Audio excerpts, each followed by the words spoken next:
Conexões. Oferecimento Casa Boris. Um projeto único, inovador.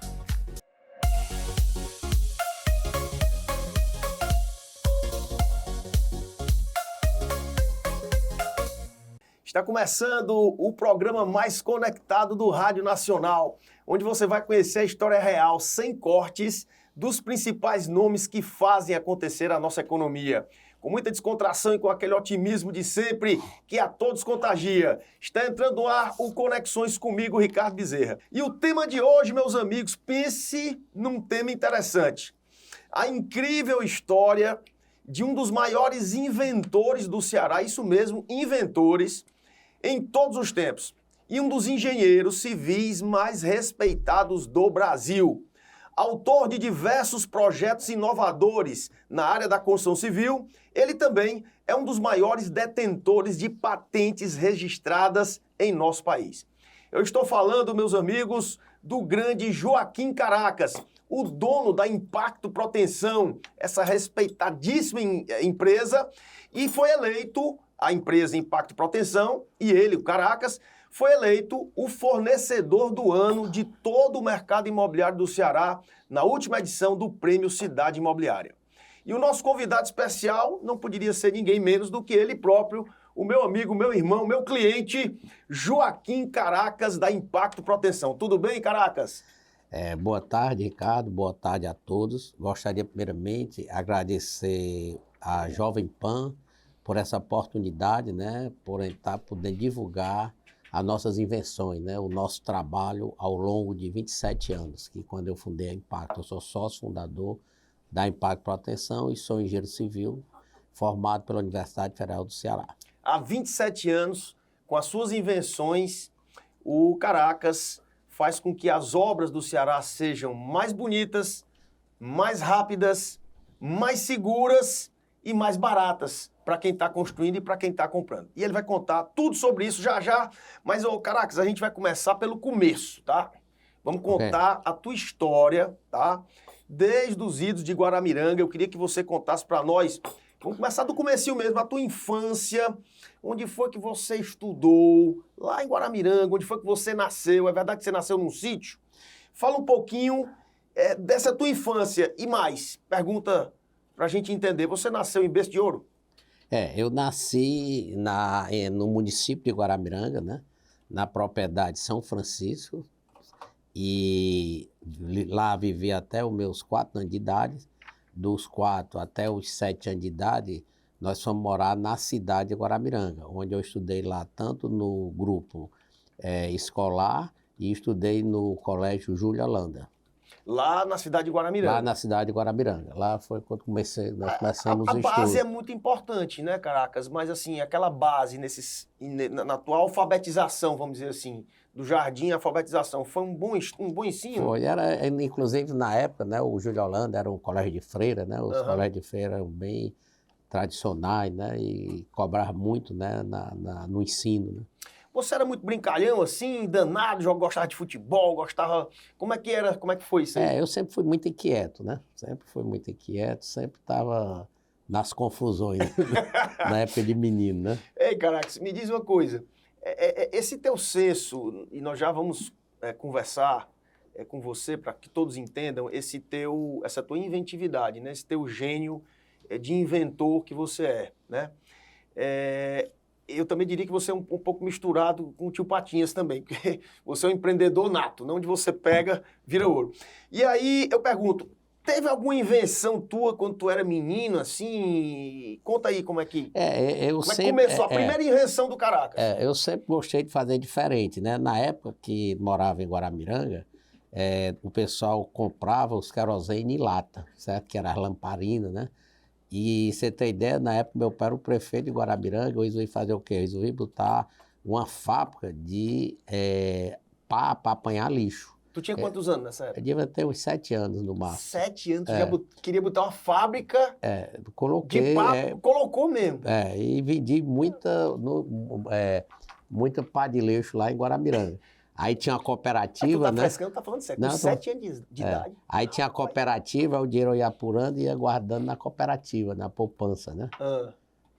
Quer dizer que então a tua primeira invenção foi pá. Foi pá. Foi pá. E E o meu com senso de pai, empreendedor, né? E o meu pai era o prefeito, né? Rapaz. Eu saía na rua vendendo. Eu me lembro Mas que o pessoal comprava só em respeito ao prefeito ou porque a pá era boa mesmo? Rapaz, eu acho que Era um misto, né? as pás eram bem feitas, né? E o pessoal precisava na época, né? Eu era menino, né? Mas que coisa. E tinha funcionário a fábrica? Ou... Aí eu pegava a meninada e botava os meninos para trabalhar de graça. Esse caraca, essa figura. Caracas, vamos lá. E a engenharia civil? É natural, né? Quem gostava dessa inventividade, a engenharia civil foi assim uma tendência natural? Quem foi que te apresentou primeiro a engenharia? Na realidade, aí aos 7, 8 anos de idade, nós viemos morar em Fortaleza. Aí eu fui estudar ali no Colégio Castelo Branco, nós fomos morar na Dom Manuel, certo? E aos 16 anos eu prestei exame para essa Escola Preparatória de Cadetes do Ar, que é EPICAR. A EPICAR. Então na época eu queria ser piloto de caça, certo? Mas infelizmente, quando eu já tinha cursado os 3 anos da Escola Preparatória, que é em Barbacena, Minas Gerais, e estava indo para Pirassununga, São Paulo, eu tive problema de vista. Eu tinha 0,25 de astigmatismo, então não foi possível, né, eu continuar esse sonho de ser piloto de caça. E eu já tinha na minha mente também de fazer engenharia. Então eu volto para o Ceará e entro na engenharia civil na Universidade Federal do Ceará. Tinha ITA já naquela época, não? Tinha. Mas você não resolveu ir para o ITA, você resolveu voltar para o Ceará e fazer a UFC. Que naquela época, Caracas, o vestibular da UFC para engenharia era mais concorrido do que para medicina, né? Nós construímos, né, recentemente o Museu da Engenharia da nossa turma. E lá tem uma reportagem do Povo. Ele diz o seguinte, para passar para a engenharia, o último da engenharia tem que ter 6.245 pontos. E o último da medicina, 5.900. Olha aí. Então, o último da engenharia civil, né? Porque na época era década de 70, o Brasil estava crescendo muito, né? Então, o último da engenharia civil. Milagre brasileiro. Então, o último da engenharia civil escolhia o curso que quisesse, de medicina. E lá nós colocamos essa reportagem do jornal Povo, e diz o seguinte, que na época a Universidade Federal do Ceará tinha 30 cursos. Dos 30 cursos, o último da engenharia civil ficaria em primeiro lugar em 17 cursos. Olha aí, rapaz. Em primeiro lugar em 17 cursos dos 30. Que coisa. Caracas, esse teu gosto por avião, né, rapaz? Você queria ser piloto de caça, por quê? Na época, né, era muito difícil, né, emprego, né, e a carreira militar, né, já era... Davam segurança. Davam segurança, né. E naquela época, no governo militar, a gente sonhava assim, eu posso ser presidente, né? Se eu for general, eu vou ser presidente. Você chegava de férias, já fardado, era... Uma moral doida, né? Moral doida, umas carteiradas nos clubes para entrar, né? Era tranquilo, né? E eu vou fazer para aeronáutica, né? Piloto, vou ser piloto. Olha aí. Mas infelizmente não deu certo, mas... Cada visão, né? A visão... São duas coisas que derruba piloto na aeronáutica, é coluna e vista. Né? Mas você vê, eu tinha só 0,25 de astigmatismo. E 3 anos antes de entrar, estava zerado, né? Estava zerado, e hoje eu não uso óculos. Isso aí foi Deus. Eu pensei, não, ele como piloto, ele vai ser um bom piloto. Vai derrubar um avião aí. Como engenheiro, ele vai ser o melhor engenheiro, um dos melhores engenheiros. E aí a UFC, cursou tranquilo? Foi beleza? Foi. Aí quando eu entrei na UFC, né, eu vim de Guaramiranga, certo? Lá nós éramos de uma família, né, média, alta, né? Lá a época era o café, né? Vivia muito bem. Você não nasceu em berço de ouro, você nasceu no berço folheado, né? Folheado, né?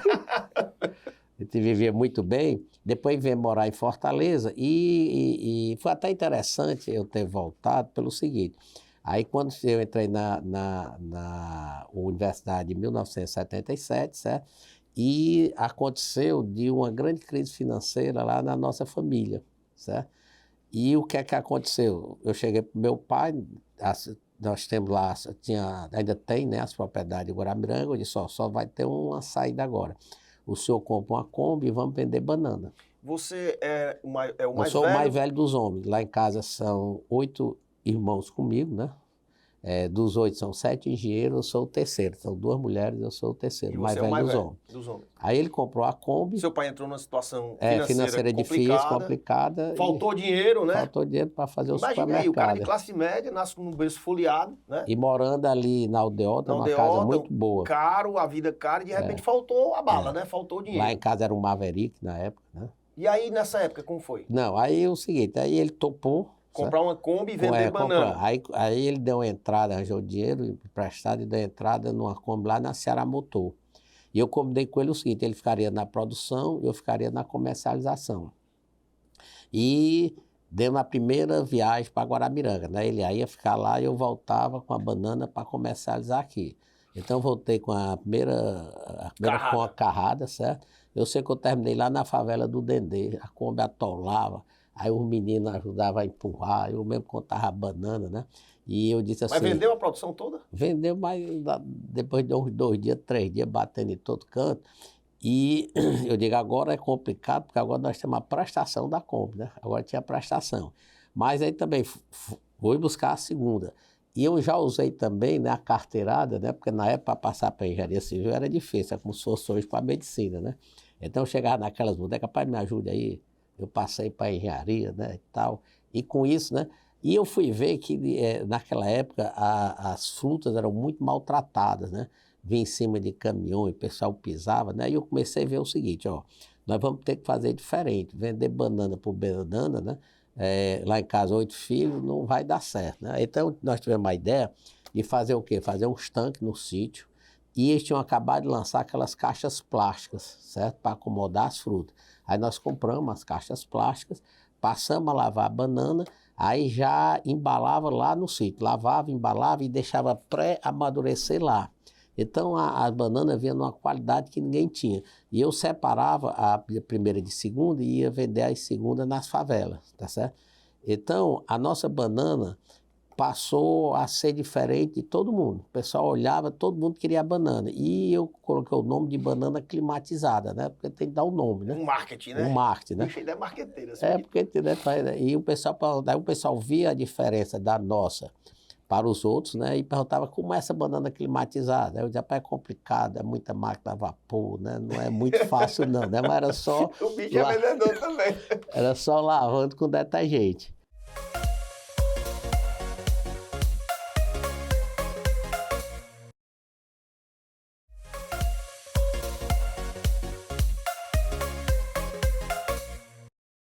Em 2020, você deu entrada na primeira patente lá, americana.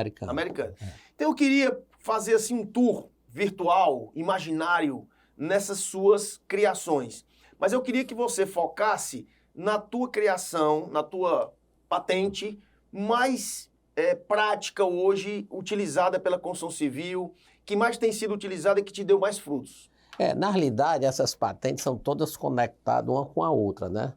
Então, por exemplo, em 97, por exemplo, antes de 97, antes de abrir a Impacto, eu tinha uma fábrica de pré-moldados. Eu fiz aqui essas vigotas, né, protendidas. Aqui foi a segunda empresa do Brasil, só tinha um lá em São Paulo, que era do grupo francês. A La Estreliçada, que primeiro fez no Ceará e no Norte, fomos nós, certo? Então, mesmo no pré-moldado, a gente já vinha inovando. Em 96, certo, apareceu a oportunidade que a ArcelorMittal ia trazer para o Brasil um cabo de aço, que ele é plastificado, entre ele e a plastificação tem graxa. Então, o que é que isso leva? Antes de você concretar umas estruturas, esses cabos são inseridos dentro das estruturas com um traçado parabólico, certo? Após que você concretar essa estrutura, 4 dias após, esses cabos são tensionados. Qual a grande vantagem? A grande vantagem é que você tem estruturas mais esbeltas, certo? E as vigas, que a viga é um elemento atrapalhador da estrutura, que é aquela caixa de madeira que você tem que fazer. E a grande vantagem é que essas vigas ficam embutidas na laje, certo? Então, em 96, eu soube, através da ArcelorMittal, que ela ia produzir esse cabo de aço plastificado no Brasil, certo? E foi o que eu fiz. Eu, antenado, né, eu tinha a fábrica de pré-moldado, eu vendi a minha parte da fábrica e fui fazer uma visita lá à Arcelor para conhecer todo esse processo. Inclusive, quem viajou comigo foi o engenheiro Helder Martins. Chegando lá, né, o engenheiro mostrou todo o processo, certo? E na hora que eu falei que queria fazer no Brasil, naquela época só existiam 4 empresas de concreto protendido no Brasil, que era em São Paulo, mas era outro processo aderente, que era mais só para pontes e viadutos, não para essas obras de prédios residenciais, comerciais e casas, certo? E eles disseram o seguinte, que só ia comercializar via essas empresas, que não ia fazer com outras empresas. E eu fui logo dizendo lá do Ceará, né, que queria fazer, levei logo um não, certo? Mas você vê que o não, eu não... Não aceitou o não Não como aceitei o resposta, não, né? mas ele deu uma ideia de fazer uma parceria com uma dessas empresas. E nós fomos de uma por uma, todas deram não, certo? Até que eu cheguei, estava eu com o Helder, né? E disse, rapaz, eu sei o que é que eu vou fazer. Eu fiz Epicá e tinha um colega, que é o Marcos Bruno, que tinha feito também junto comigo lá na escola de cadetes e tinha saído e foi fazer engenharia. E que naquela época ele estava morando nos Estados Unidos. Eu disse, Helder, eu vou tentar o contato do Bruno e ver se ele arranja alguma empresa que pudesse dar um suporte para a gente nesse processo, certo? E eu sei que todo dia eu ligava para ele, até com uns 20 dias depois. Isso, a visita que nós fizemos a São Paulo foi no dia 24 de outubro de 1996. Eu não esqueço que era o aniversário da minha esposa, o dia que marcaram comigo, né? E eu fiquei ligando para ele, eu sei que até um dia ele chegou e disse, rapaz, eu encontrei a maior empresa que pode dar um suporte para vocês, que é a Adapt Corporation em São Francisco, só que na época era fax, deu fax. Aí nós redigimos o fax e mandamos. Não deu 25 minutos, veio a resposta. Ele dizia o seguinte, que ele tinha parceria com 55 países do mundo, o Brasil ia ser os 56. Só que isso aí nós já estávamos no final de novembro, entrando em dezembro. Aí chegou, não, vamos fazer o seguinte, eu vou marcar com você no dia 2 de janeiro de 1997, porque dezembro aqui nos Estados Unidos é muita festa, não vai dar certo. Então, no dia 2 de janeiro, aí estava nos Estados Unidos o Ricardo Brijo, nós levamos o Ricardo Brijo, o Helder Martins e eu. E nós fomos lá a aprender a calcular, aí fui também visitar as obras para aprender a fazer, certo? Ou seja, deu certo a parceria, né? Teve uma história que você estava no supermercado uma vez e foi comprar ovos, né? É. Aí você viu algo que mudou o sistema da construção civil no Ceará. Aí o que é isso aí? Quando o ala engraxada, eu falei inicialmente que é um cabo de aço. Dentro desse cabo de aço é plastificado, né, como vocês estão vendo aqui, certo? E ele tem um traçado parabólico dentro das estruturas. Então, quando você vai montar, você tem de botando as cotas, né, a cada tanto centímetro, aqui é 12, aqui é 15, aqui é 8, certo? Então, quando então, você só fazia com pessoas especializadas, com treino, jeitinho de conferir. Aí um dia eu estava ali na Frangolândia e comecei a observar... Olha aí, Zé Chimenez. Que a validade do ovo vem do ovo. Certo? Eu digo, se o cara consegue marcar um ovo, por que eu não consigo marcar o meu cabo? Eu colocar o projeto no cabo. Aí, se vocês prestarem atenção, é que ele já vem marcado, é que ele está dizendo que a altura é 8. Então, na hora que ele vai montar, ele não precisa mais abrir o projeto. Ele não precisa mais pegar treino, perder tempo. Ele já sabe que é 8, aqui é 10, 12. Aí nós criamos esses espaçadores, certo? Esse espaçador, ele também vem numerado, aqui é 8, é 10, é 11, e esse certo? código de barra aí? Aí eu vou já dizer o código de barra. Então é 8, pega a peça de 8 e botou aqui e está resolvido, não precisa nem pontear, já criamos todo... Aí, com o andar isso tudo aí foi você que criou. Porque eu não estou entendendo nada de cordoalha, engraxado, galo, tampouco nós aqui no estúdio. Mas eu estou vendo que é uma peça criada, foi você que criou isso aí. Isso aí está patenteado. Está patenteado. Agora, ó, graças a isso aqui, a impressora 3D, porque se não fosse a impressora 3D, porque para chegar aqui foram uns 150... Rapaz, quer dizer que isso aí foi já obra de uma impressora 3D. 3D, mas eu estou dizendo para você chegar a isso aqui, porque nós fizemos a primeira, não deu certo, a segunda, né? E na hora que antes você não tinha como pegar na peça, ficava na sua imaginação desenhado, mas você não tinha como usar, né? Então, com a impressora 3D, facilitou muita coisa, faz os protótipos, só que a impressora 3D só serve para você fazer os protótipos. Por exemplo, eu faço isso aqui no máximo, numa impressora 3D, duas ou três dessa por dia. Quando eu faço o molde, eu faço 7 mil por dia. Você já parou para pensar, vamos transformando em dinheiro, de todas as obras que você já participou, desde a fundação da Impacto Proteção, que é a tua empresa, até hoje? Quanto a construção civil do Ceará já economizou? Tu já parou para fazer essa conta? Não, parei não, mas já... Mas já dá passa de bilhão, né? Eu tenho o Rolim Machado, né, que faz as estruturas, ele que diz, caraca, se não fosse as tuas invenções, ele aqui estava sofrendo. Tava lascado, né? Já passa de bilhão e bote bilhão nisso. Né? E aqui nós criamos um código de barra, estão vendo aqui? Aí desenvolvemos um aplicativo, porque depois de você montar, o engenheiro passava 3 horas na obra conferindo. Aí com o código de barra, eu pego o celular e confiro as lajes agora. Quando eu estou passando, se tiver errado, ele já avisa, ele dá um apito. Que aí você tem a possibilidade de já ajeitar. Já ajeitar. E outra coisa, ficou mais seguro. E fica Porque registrado. fica- E fica registrado. Ele emite os relatórios, os gráficos e tudo. Antigamente o jeito conferia, então ele disse, não, tá certo. Era Foi- mais tempo e E- mais insegurança. Insegurança, Né? Porque nada uma coisa ficava dessa- registrado, certo? Então, mas eu quero dizer para vocês o seguinte, tudo assim que nós fizemos foi baseado em foco, não é porque seja inteligente, né? É foco, certo? Então, o nosso foco era estrutura. Então, você vê o seguinte, por causa de um ovo, certo? Por exemplo, a nossa primeira patente foi no banheiro, eu Pois já é, falei. é verdade, você estava no banheiro. Aí Era número 1 ou número 2? eram os dois, né? Eram os dois. E aí tu teve uma ideia, foi? A ideia qual era? Tinha as lajes pré-moldadas, certo? E entre aqueles perfis, né, aqueles trilhos, você usa o tijolo e isopor. Só que aquele tijolo e isopor não tem nenhuma função estrutural, certo? E eles ainda dão um espaçamento pequeno entre as vigotas porque eles são frágeis, tá certo? E eu queria o quê? Já que eu estava no plástico, eu queria fazer uma caixa que ela ficasse presa provisoriamente até você concretar e depois que você concretasse, 3 dias depois, você retirasse as caixas. Já teve a ver o banheiro com isso, mano. Não, aí o seguinte, mas o meu problema era como fazer a fixação provisória nesses perfis. Então eu bolei lá, passou uns 7 meses, bolei lá, que nada dava certo.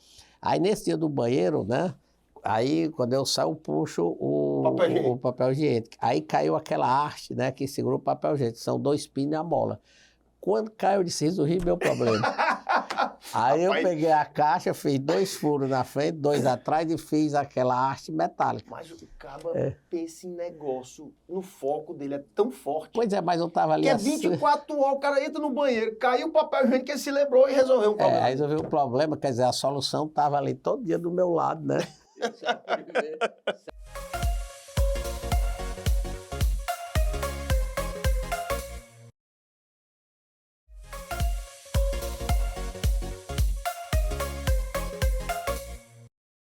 Quantas obras você já fez e quantas está atuando no momento? No momento nós estamos com 210 obras, aproximadamente, certo? 210. Outro dia eu estava em dezembro, nós tínhamos um momento umas 218, eu estava na obra lá da Normatel, ali onde era o boteco. Sim. E Dona Cotinha, o DC. DC. Aí eu estava conversando com o engenheiro, o Paulo, né? E ele perguntou quantas obras eu tinha, né? Aí eu disse, hoje tem 214, né, naquele dia, né? E ele disse, e tu consegue controlar essas obras? Eu digo, vamos ver. Isso era uma quarta-feira, né? Era dezembro. Está previsto sexta-feira você ir lá na Impact, pegar o reescoramento da sua obra. Dá uma observada aí, disse, realmente tem essa previsão mesmo, né? Está tudo na ponta do lápis aqui. Na porque ponta eu chego lá no escritório e saio anotando tudinho, né? E nós temos conhecimento de todas essas obras que nós estamos fazendo, né? Então, todos esses projetos, né, foram feitos já com o projeto da Impact, modularizado, né? Então, todo mundo já está usando esse padrão. Aqui no Ceará nem se fala mais, né? E nós vamos encerrar o programa com a última pergunta, Caracas. Qual é o conselho que você daria aos jovens, justamente esses que estão querendo dar esse duro, esperando uma oportunidade? O que é que esses jovens têm que fazer na vida para ser igual a você, um campeão? Não é igual a mim, não. Eu estou levando agora os alunos lá da escola que eu estudei, do Júlio Holanda, lá para o hotel. Aí eles chegam 9 horas, eu levo geralmente a turma de 20, aí dou um lanche e chego para eles, rapaz, o presidente da República castou o decreto do ITA, estudou no colégio que vocês estudaram. O homem que ganhou a Pedra da Lua estudou no colégio que vocês estudaram. A mulher, né, o Luiz Severiano Ribeiro, né? Aí eu fico dando corda total, né? Aí no final eu digo, eu vou fazer uma pergunta, eu quero resposta rápida, né? Posso perguntar? Não pode. Quem de vocês tem interesse em ser milionário? Né? Aí um minuto, eu digo a pessoa estudar. E para concluir, eu fui dar palestra no colégio que eu estudei e fiz o seguinte desafio. Quando eu completar 80 anos, hoje eu estou com 67, eu quero ir morar em Guaramiranga. Eu chegando em Guaramiranga, eu vou pegar os 20 melhores alunos do primeiro ano do ensino médio. Eu vou ser professor de Física e Matemática e vou estruturar essa turma. Agora eu garanto que essa turma vai passar para a medicina. Eu quero mostrar que se estudar é rápido, faz a diferença. E fiz um desafio com ele, mas é o seguinte, que eu vou entrar também, vou fazer vestibular junto com eles. Então eu vou me formar com 90 anos, eu vou inovar na medicina. Diga se não foi um convidado campeão que eu trouxe hoje aqui. Caraca, você testa minha mão aqui. Parabéns. E parabéns. o Brasil está condenado a dar certo. Né? Também com pessoas como você, Caracas. Tudo que esse cara falou agora dá força pra gente, né? Dá força pra gente. Ele chegou lá pro pessoal, lá da escola que ele estudou, lá em Guaramiranga, no interior do Ceará, na Serra de Guaramiranga. Disse, quem quer ser um milionário? Basta estudar.